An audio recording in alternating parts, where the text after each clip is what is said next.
Hi friends, நம்ம இப்போ இந்த பதிவில் புரட்டாசி சனிக்கிழமையை பற்றி பார்க்கலாங்க. புரட்டாசி சனிக்கிழமைன்றது நம்ம மாதங்களில் ரொம்ப உகந்த மாதம் புரட்டாசி மாதங்க. இந்த மாதம் ஏழுமலையானுக்கு ரொம்ப உகந்த மாதம். சனிக்கிழமை தான் அவருக்கு உகந்த நாளும். இந்த புரட்டாசி சனிக்கிழமையில் நம்ம விரதம் இருந்தால் ரொம்ப நமக்கு நல்லது நடக்குங்க. புரட்டாசி சனிக்கிழமையில் விரதம் இருந்து பெருமாளை வழிபட்டோம்னா நமக்கு செல்வம் வளம் பெருகும். தூய்மையான பக்தி பெருமாளையோட திருப்பதி ஏழுமலையானை வணங்கினோம்னா நம்ம ஏழையாக இருந்தாலும் பணக்காரர் ஆவாங்க, வைகுண்ட பிராப்தத்தை அடைவாங்கன்று சொல்கிறாங்கங்க. இந்த திருப்பதி வெங்கடாசலபதி பெருமாளை நம்ம புரட்டாசி சனிக்கிழமையில் விரதம் இருந்து வணங்குவதனால ரொம்ப நமக்கு நல்லது நடக்கும். முடிந்தவர்கள் திருப்பதிக்கே சென்று ஏழுமலையானை வணங்கலாங்க. திருப்பதிக்கு செல்ல முடியாதவங்க வெங்கடாசலபதியோட படத்தை வச்சு நம்ம சாமி கும்பிடலாங்க.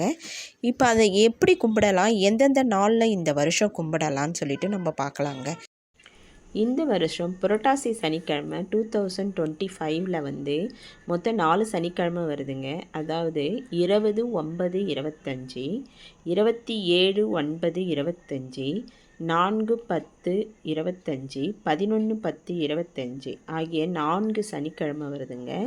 நமக்கு எந்த சனிக்கிழமை நமக்கு வசதியாக இருக்குதோ அந்த சனிக்கிழமையில் நம்ம தளிகை போடலாம். இந்த சனிக்கிழமையில் நம்ம காலையில் எழுந்து குளிச்சுட்டு நம்ம விரதத்தை ஸ்டார்ட் பண்ணலாங்க. ஸ்டார்ட் பண்ணிவிட்டு நமக்கு பெருமாளுக்கு பிடித்தமான உணவுகளை நம்ம புளி சாதம், லெமன் ரைஸ், சர்க்கரை பொங்கல், மிளகு சாதம், தேங்காய் சாதம், தயிர் சாதம், எள்ளு சாதம், கொண்டைக்கடலை சுண்டல், உளுந்த வடை, மிளகு வடை ஆகியவற்றை நம்ம செஞ்சு இந்த மாதிரி டெக்கரேஷன் பண்ணி பெருமாளுடைய திருவுருவத்தை பதிவில் காமிச்சிருக்கா மாதிரி உங்களுக்கு ஃபஸ்ட்டு புளி சாதம், அதுக்கு கீழே லெமன் ரைஸு, அதுக்கு சைடுங்களில் தேங்காய் சாதம் காதவாக வர வச்சுட்டு இந்த பக்கம் சங்கு ஒன்று, சக்கரம் ஒன்று, சக்கரை பொங்கல் ஒன்று, தயிர் சாதம் ஒன்று, கீழே அணிகலமாக கொண்டைக்கடலையும் வடையும் வச்சு நான் டெக்கரேஷன் பண்ணியிருக்கேன். இந்த மாதிரி நம்ம படையல் போடலாம். இந்த படையல் போடுறதுக்கு முன்னாடி நம்ம பெருமாளுடைய நாமத்தை போட்டு ஒரு பாத்திரத்தை எடுத்துகிட்டு போயிட்டு ஒரு வீட்டிலையும் கோவிந்தா கோவிந்தா என்று அழைச்சி நம்ம அரிசி வாங்கிட்டு அந்த அரிசியில் இந்த படையல் போட்டோம்னா ரொம்ப நமக்கு நல்லதுங்க. இந்த மாதிரி படையல் போட்டோம்னா நமக்கு வறுமை நீங்கி செல்வம் கொழிக்கும் என்று சொல்கிறாங்க.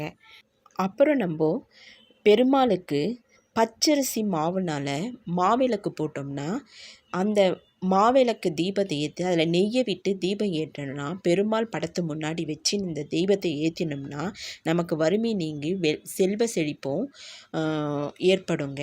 இந்த பச்சரிசி மாவை நம்ம ஊற வச்சு அதை அரைச்சி அதை வெல்லத்தோட மிக்ஸ் பண்ணி அதில் நம்ம இந்த மாதிரி நெய்யை ஊற்றிட்டு நான் பதிவில் காட்டியிருக்க மாதிரி நெய்யை ஊற்றி அதில் திரி போட்டுட்டு அதில் வாழைத்தண்டு திரி போட்டோம்னா ரொம்ப நல்லதுன்னு சொல்கிறாங்க.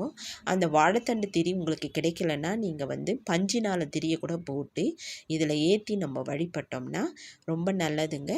அதே மாதிரி இந்த படையல் போட சொல்ல அந்த படையலில் நம்ம பூண்டு வெங்காயம் சேர்க்காமல் இருந்தோம்னா இன்னும் ரொம்ப நல்லது பெருமாளுக்கு. இப்போ நம்ம பெருமாளுடைய தளிகை எப்படி கும்பிடுறது, படையல் எப்படி போடுறது, எந்த நாளில் கும்பிடுறது என்றது எல்லாத்தையும் இந்த பதிவில் பார்த்தோங்க.